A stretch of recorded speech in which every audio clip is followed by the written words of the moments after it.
Alright, I'm back once again.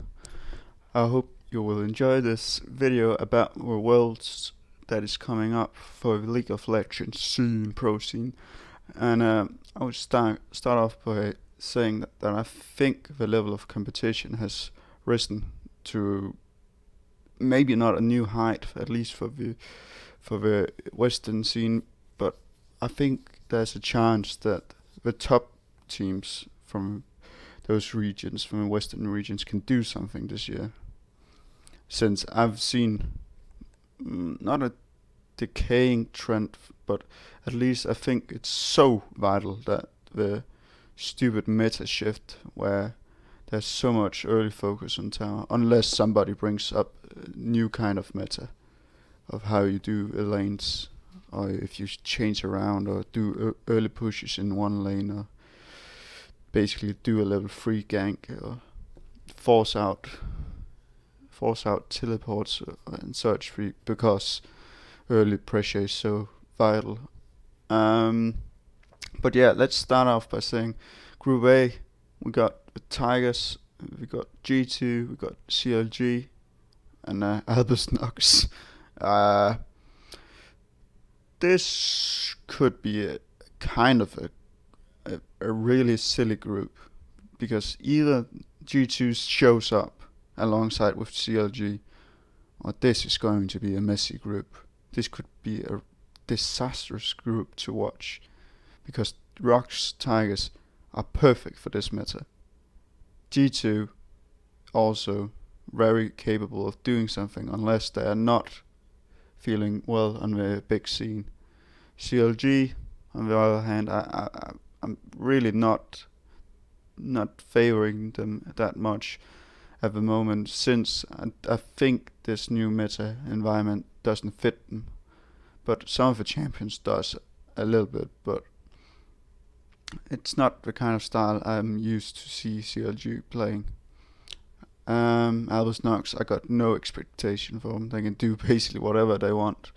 So for me, it's between G2 and CLG, and in a matchup with them, I can't see any of these two teams take a game off Tigers, but unless G2 do something radical. But mainly because I think CLG is the better strategic team. I can actually see them pull this off and make a kind of an upset in a way, because I'm really not that high on G2 throughout this split. I think they are badly overrated, because they're exciting to watch, and excitement doesn't equal wins at all on the big stage. And I think you will see against the Rocks what will happen then. Then we got Group B, got the Flash Wolves, we got SKT, IMA, and Cloud9. Oh, this could be a funky group. Got SKT, they should be clear-cut favorites, but then again, you could see they were kind of slowing down a bit in the latter parts of the split, and they got an uncertainty at the jungle position. He's not a liability, but it's not as great as it once were. That bot lane can do a lot, but I think that top and jungle synergy needs to be worked out and tweaked a bit. Cloud9, I really like this. They got a great unity, and they got some playmakers on their team. So if they can, I would at the moment say, even though I respect greatly the Flash Wolves, I think Cloud9 got a shot at this. I think they can do it based on the last performances I've seen, and the meta, and their play style. It's they basically won't benefit from being, what do you call it? But they won't benefit from not being aggressive. So for me, it's so clear cut what they're going to do, and I think they got a really good shot at progressing, and as along with SKT, unless they are slumping big time. You never know. Group C, EDG, HQ, H2K, INTS, Esports, eller INTC, Esports, EDG, and AHQ. This is it. If this doesn't work, I'm speechless, because at least EDG,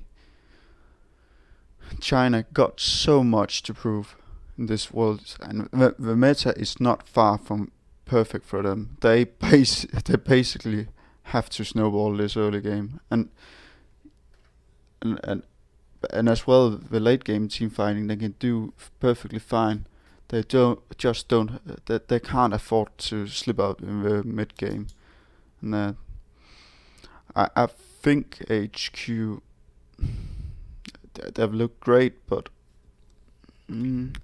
of these, I'm not H2K. I'm really not that high on them either. I'm not high on any of the European teams. Maybe Splice a little bit, but I'm from Europe. I've seen nothing that should make me intrigued or fancy them in any kind of way. So I'm going to say EDG, HQ, and maybe INTS before H2K. At least some close battles there. Then Group D, I would Group D, TSM, Royal Never Give Up, RNG, Samsung, and Splice. In this group, I got a surprise pick. Not a surprise, but Samsung. I have a really good idea about these guys, this team. They are really fun to watch, and they can make some noise in this tournament. At least based off of what I've seen during the last 2 seasons of LCK and the performances in the playoffs. Splice, I'm not sold on this project. I think they hit a hot streak of good performances, a good meta fitting well, good adaptation of the meta, but I haven't seen that much from the bot lane, and I'm just not sold that you can do the kind of thing that they did in the summer split with the team fights in the late game, because you will get absolutely demolished beforehand by ING and TSM and even Samsung. So I'm saying fourth place Splice. Then there's the whole question. It's a three-way tie nearly in my head for the three spots. TSM, they could actually make a disastrous case of themselves in this group, but I'm going to say them second spot. RNG, they have to be first, and then it's going to be nail-bitingly close between TSM and Samsung. So Samsung third and TSM's second. Then I'm going to talk for a short period about what I think are going to be good champions. And I would say at the marksman of the AD carry, we still got Ashe, we got Jhin, got Jinx, and god damn it, we got Jinx once again. For Christ's sake. I would guess we would have Tristana as well. She's great in many facets, at least with pushing the towers. Though she's weak early. Maybe even a surprise MF misfortune game. Other AD carries, Caitlyn, maybe Sivir. Twitch I could see pop up. I'm not sure if I don't think he has been nerfed in this patch. But I think Twitch and a surprise MF could appear. Um, and they are just alright to good in the game, in late game, all of them. Top lane, Yasuo, Aurelia, Darius, strong laners. Malphite, he's also good in this meta. Gangplank, you could always use him. I would suspect maybe somebody would pull out Ilaoi. I'm not sure. I'm not sure on that one.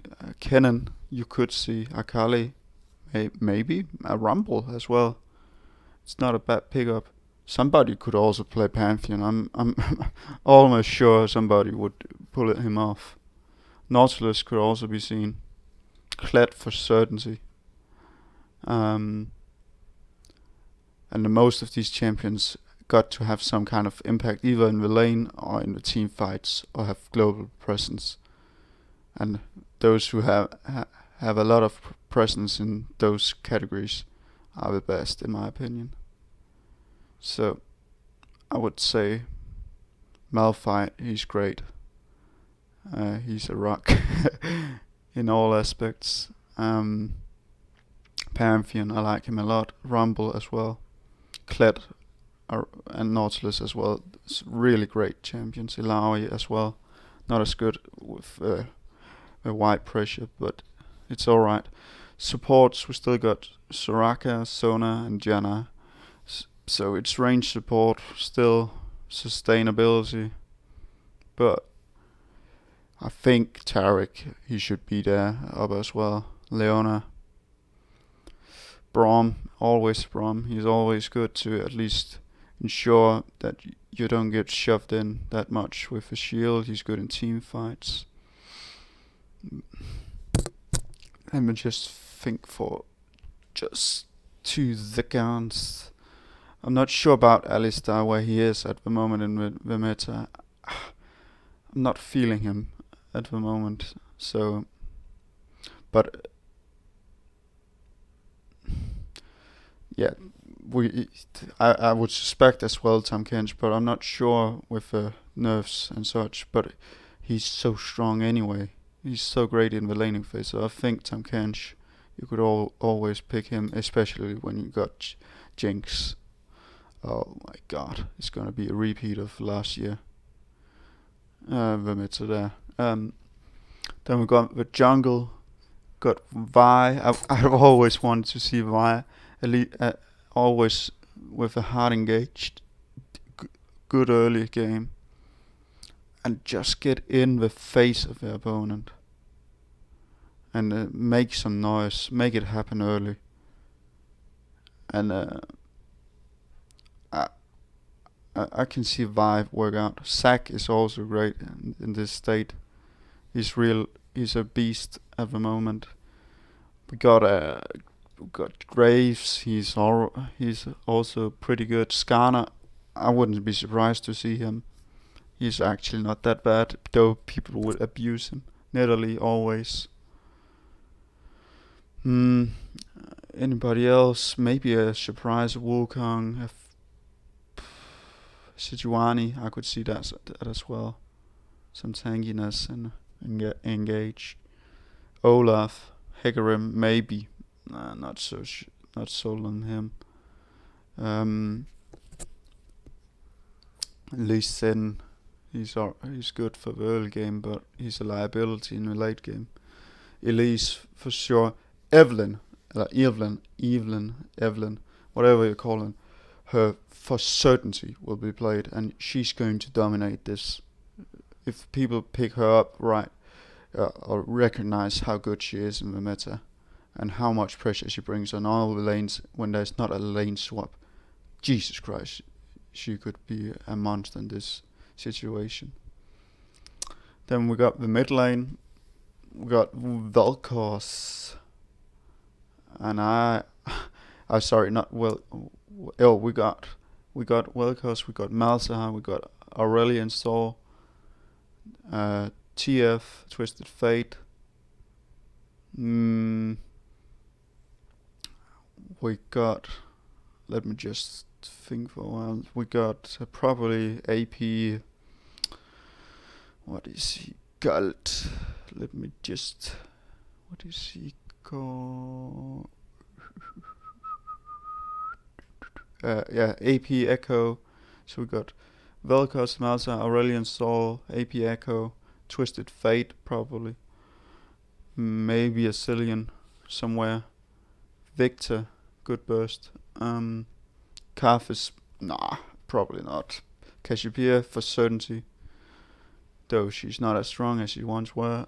Ari, really viable as well. Maybe some Anivia. I'm not. Oh, I think at least the eastern region would play her. LeBlanc, Lysandra, Kassadin as well. Talia, I can't remember if she has been nerfed yet. Jace, we would see. Syndra as well. Oriana. I'm pretty sure about these champions will be played. And maybe Lux as well. I could actually see Lux be played as well. So these are my initial thoughts about the meta, of viable champions, and how I see the groups, how they're going to progress. I will probably make another video after the group stages and try to predict the playoffs. I hope you enjoyed this video and want to check out others on my channel on YouTube. YouTube/easy mode. Ciao.